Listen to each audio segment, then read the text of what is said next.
And the address is 65 Jumel Terrace. And again, the phone number? 212-923-8008. And folks, for folks outside of the New York City area, the 212 also goes back to the 1880s because you just can't get a 212 anymore. That's true, right?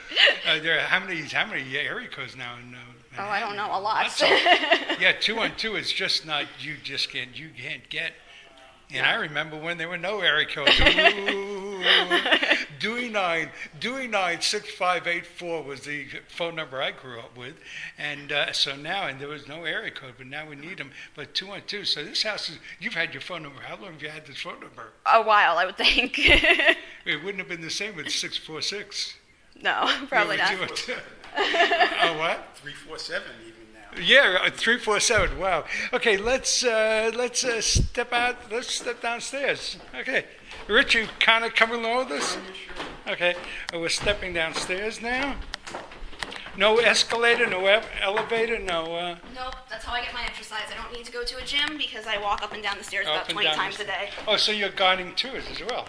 Yes, that's one of my main jobs. Yeah. Definitely with school tours. Okay, now this is where the party room was and all that. Sure, this is the Octagon Drawing Room. Drawing room, interesting name because it comes from withdrawing. So during the 18th century, men and women would have dinner together, and then men would mostly go into the parlor, smoke, drink, gamble, do manly things, talk about business, and Eliza. How about that Eliza? Wow. Well, 18th century was a little before her time, so we don't know what she did in the 19th century. Right, okay. And then the ladies in the 18th century would withdraw into the drawing room, and they would play cards, play the piano, have tea, chat about the latest dress that they bought, latest jewelry that they bought, and Eliza. and possibly Eliza. And our drawing room is actually one of my favorite rooms because we still use it for the purpose it was created for back in 1765. We have Baroque concerts in here, we have lectures, we have book signings, tea parties, wine tastings, and all that is under my purview. So if anyone has questions about any of those events, they can always give me a call. The wallpaper is reproduction based on original samples that we found. It's an octagon shape, which is really interesting. It's one of the first octagon-shaped rooms ever built here in the colonies at the time. Roger Morris, I like to think of him as an armchair architect. His father was an architect, and the octagon was definitely unique and distinctive and would have showed his wealth for the time period. Jefferson would have got a kick out of it too, because he was a master builder and all that. Well, actually, one of the stories I like to tell is that the dinner party where Jefferson was having dinner with Washington as part of his cabinet took place in 1790. At the time, Jefferson is planning his house, Monticello, and there is an octagon-shaped room at Monticello. So I like to think that maybe Jefferson got a little bit of inspiration from our octagon room. Right, so it may have, and again, this is the oldest house in New York, right here. Yep, oldest house in Manhattan, yep. Oldest house in Manhattan, right there. Okay, so, and you said there's a drawing room here where the ladies... This is what we're looking at, yeah. The octagon drawing room is right in front of us right now. Again... I'm sorry, go ahead. No, that's okay. And again, all the furniture is original to the time period, so you're looking at really nice examples of British colonial furniture, because Roger would have imported all his furniture from England. And there was a card game going on over here, and who's got the winning hand? I always mix it up. So whenever I reset the table after an event, I let one other person win. One person can't win all the time. You look like you almost have a flush there, the seat of the leather. Okay, so and then you said this is the main room here where they would dine. Well, this is where they would come after the dinner, so okay. we can walk down to the dining room. That. Definitely. Eliza. Oh, okay. Here. Oh, here we go.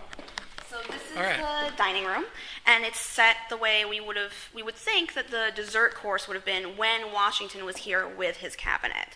So again, as we mentioned upstairs a little bit, Washington would have been sitting at the table with his vice president at the time, John Adams, Thomas Jefferson, Alexander Hamilton, Henry Knox.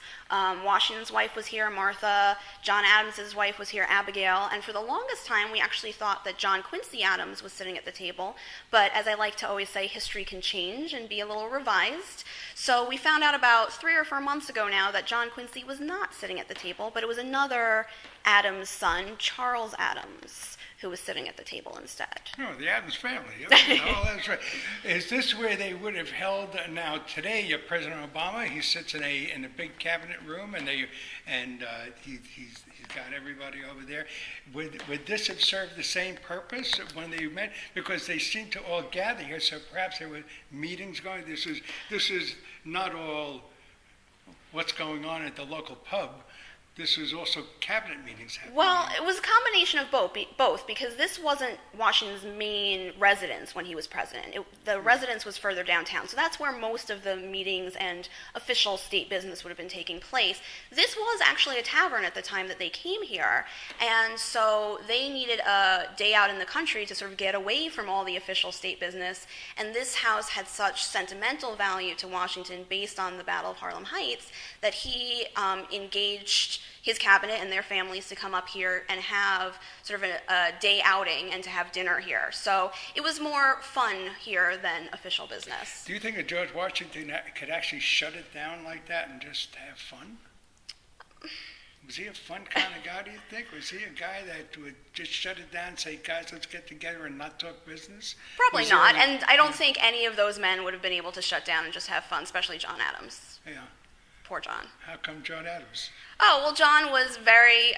He wanted to be president. Well, he did want to be president. He wanted to be liked, and he wasn't very liked by a large portion of the population at the time. And, you know, especially with having the ear of Washington, Washington listened to Jefferson more than he did to Adams sometimes. So he was feeling a little neglected, but John got over it and became the second president, and he did fine. And the first resident of the White House. Exactly, yeah. Right. Okay, so where... So the last room down here... Are we having fun? Okay.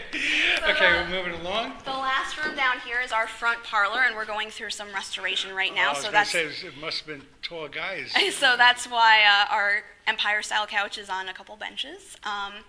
But this parlor is really exciting because, first of all, again, it's interpreting the time period of the Jumels. It's original furniture owned by the Jumels, so Eliza would have sat on that sofa.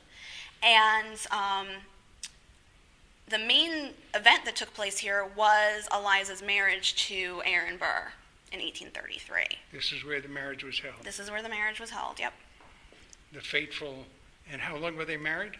Just a few years. A few years. Mm-hmm. And then he dies on the day of the divorce. That is true.